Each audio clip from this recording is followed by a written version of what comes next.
Hello everyone, welcome back to my channel. So आज के इस लेक्चर में हम लोग करने वाले हैं क्वेश्चन नंबर 28। तो क्वेश्चन नंबर 28 जो है हमारे उसी मेथड पे बेस्ड है जो कि अभी हमने समझा था लास्ट लेक्चर में, रियलाइज यील्ड मेथड में। उस मेथड में क्या था, इस तरीके से हम मानते थे कि जो पास्ट ईयर से हमारा डिविडेंड का जो रेट चल रहा है वही कंटिन्यू होगा और उसी में जो हमारे शेयर होल्डर्स है वो खुश भी हैं। ठीक है, तो उसी पे बेस्ड है क्वेश्चन। तो देखते हैं क्या कह रहा है। X Limited is considering to raise the funds by issue of new equity shares. The company has paid a dividend in the past year are as follows. देखो, कुछ एक कंपनी है एक्स लिमिटेड, वो थोड़े बहुत नए शेयर जारी कर दे ताकि उसे ज़्यादा फंड मिल पाए, फंड को बढ़ाने के लिए। The company has paid the dividend, जो कि अभी तक वो डिविडेंड देती है ये पास्ट ईयर्स का, वो हमें यहाँ नीचे शो कर रखा है। ईयर गिवन है 2014, 15, 16, 17 और हर एक साल का डिविडेंड गिवन है। ठीक है, तो एक क्वेश्चन मैंने आपको इससे पहले भी कराया था, अगर आपको याद हो। हमने वो क्वेश्चन कैसे किया था, हमें भी ऐसी इस तरीके से डाटा गिवन था, वहाँ पे हमें जो है रेट नहीं पता था, तो हमने रेट कैलकुलेट करने के लिए इसी की हेल्प ली थी। कि जैसे यहाँ पे अगर आप देखो, अभी इसमें क्वेश्चन में भी देखो, अगर आप ध्यान से देखो कि जो ये रेट है 4 और ये वाला है डिविडेंड पर शेयर 4.40, तो यहाँ पे 10% का इंक्रीमेंट हो रहा है। ऐसे ही अगर आप इसको देखोगे, यहाँ पे भी 10% इंक्रीमेंट हो रहा है। यहाँ देखोगे तो यहाँ भी 10% इंक्रीमेंट हो रहा है, और जो उसके बाद आएगा वो भी 10% बाद 10% का ही इंक्रीमेंट होगा। मैंने एक क्वेश्चन आपको पहले भी ऐसा कुछ कराया था, अगर आपने देखा हो। ठीक है, तो हम इस तरीके से यहाँ पे अगर देखें तो हम रेट कैलकुलेट कर सकते हैं, क्योंकि हमें ग्रोथ रेट जो है वो गिवन नहीं होता, तो उसके लिए इस तरीके से क्ल्यू गिवन होता है। इस क्ल्यू की हेल्प से हम ग्रोथ रेट निकाल सकते हैं। तो यहाँ पे ग्रोथ रेट अगर आप देखो तो 10% आ जाएगा। Okay, the company is expected to pay dividend of ₹6। वो जो कंपनी है वो 6 रुपये डिविडेंड देती है। अगर आप देखो देखो देखो ध्यान से देखो, इसका 10% निकालोगे यही आएगा, प्लस कर दोगे 4 में। ठीक है, इसका निकालोगे तो ये आएगा, इसका निकालोगे तो ये आएगा। इसका अगर मैं आपको करके दिखाऊं, एक्चुअली कैलसी में थोड़ा लाइट दिख रहा है, पता नहीं आपको शायद शो होगा या नहीं, बट फिर भी मैं कोशिश करती हूँ। इसे 5.32 जो है हमारा डिविडेंड है, इसका 10% निकालो, ये आ गया। अब इसमें ऐड कर दो जो लास्ट वाला था 5.32, क्योंकि 10% का इंक्रीमेंट हो रहा है ना, इसलिए तो 10% बढ़ा के हमने ऐड कर दिया। ये कितना आ गया 5.852। तो अगर आप देखो तो लगभग 6%, 6 रुपीज़ ही तो आ गया। मैंने आपको समझाया था ना, पॉइंट से बाद अगर कोई डिजिट 5 या 5 से बड़ी होती है तो यहाँ एक प्लस कर सकते हैं, तो ये कितना हो जाएगा 6।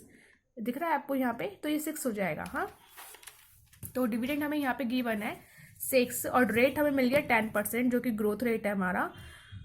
Current market price of its share is ₹50। अगर जो करंट मार्केट प्राइस है वो देखा जाए तो 50 रुपीज़ है। And expenses of issue of share is 2 पर रुपीज़, ₹2 का हम खर्चा करते हैं। Compute the cost of newly issued equity shares. आपको क्या निकालना है, जो नए शेयर जारी किए उनका कॉस्ट ऑफ कैपिटल निकालना है, cost of equity shares capital.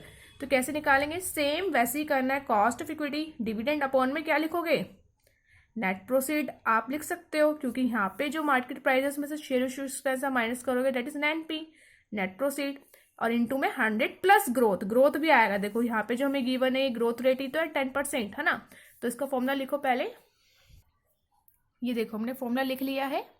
ये जी मुझसे सही नहीं बनता, मैं छोटा जी बना रही हूँ। वैसे तो यहाँ पे कैपिटल जी आता है ग्रोथ रेट में, लेकिन थोड़ा मेरा सही नहीं बन रहा, तो मैंने यहाँ पे स्मॉल वाला बनाया है। ओके, तो अब डिविडेंड कैसे निकालेंगे, सॉरी डिविडेंड तो हमें गिवन है, उसको कैलकुलेट करने की जरूरत ही नहीं है। 6 आ गया।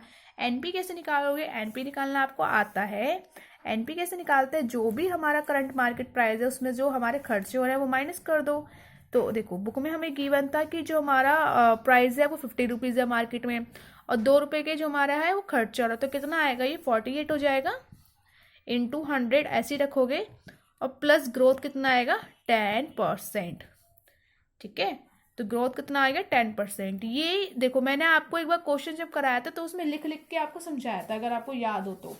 जैसे मैं आपको शो करती हूँ, ये देखो जब क्वेश्चन नंबर 22, यस 22 क्वेश्चन था, जहाँ पे इस तरीके से हमें गिवन थे ईयर्स में, और मैंने आपको लिखकर इस तरीके से समझाया था और कैलकुलेट भी किया था कि देखो 20% सब में बढ़ रहा है तो ये भी इतना ही होगा। देखो याद आया आपको, मैंने इस तरीके से कराया था, है ना।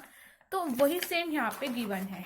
आप चाहो तो लिख के भी शो कर सकते हो, लिख कर तो शो करना ही है, तो आप यहाँ पे लिख के शो कर सकते हो कि जाओ हमने देखा है कि यहाँ पे 10% जो कंटिन्यूसली ग्रो हो रहा है, तो इस साल भी हमने एज्यूम करा है कि 10% ही बढ़ेगा।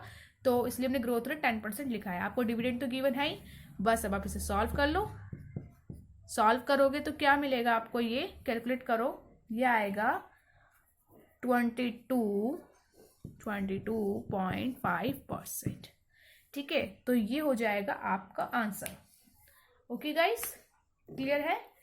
समझ गए आप लोग कैसे करना है? इसके लिए जो लिखना है मैं आपको लिखा हुआ बता देती हूँ। देखो सेम ऐसे ही लिखना है जैसे यहाँ लिखा हुआ है।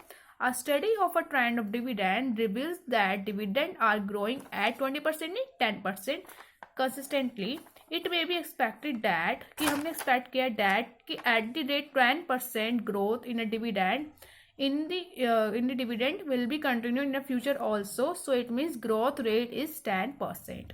आप चाहो तो इस तरीके से कैलकुलेट करके भी दिखा सकते हो। जैसे 20% मैंने हर बार बढ़ा के दिखा रखा है, इस तरीके से भी आप करके शो कर सकते हो। ओके गाइस, तो आज के लेक्चर में इतना ही। अब हम मिलेंगे नेक्स्ट लेक्चर में एक नए क्वेश्चन के साथ। तब तक के लिए bye bye, take care and stay connected.